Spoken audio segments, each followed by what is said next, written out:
गवाना करा के तुले आइला, खाली रेस्टोरेंट में खइला खियाइला। बोलेला तू बोली कके गरम मिजाज, बोलेला तू बोली कके गरम मिजाज।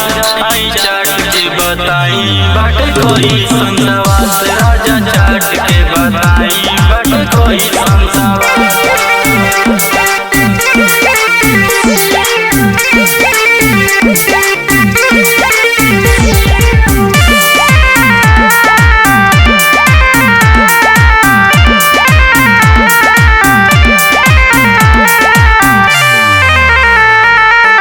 रोज रोज करेला तू खाना के बुराई हो, बोले बलमुआ तो के कोई से मनाई हो।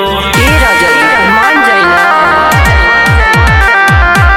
रोज रोज करेला तू खाना के बुराई हो, बोले बलमुआ तो के कोई से मनाई हो।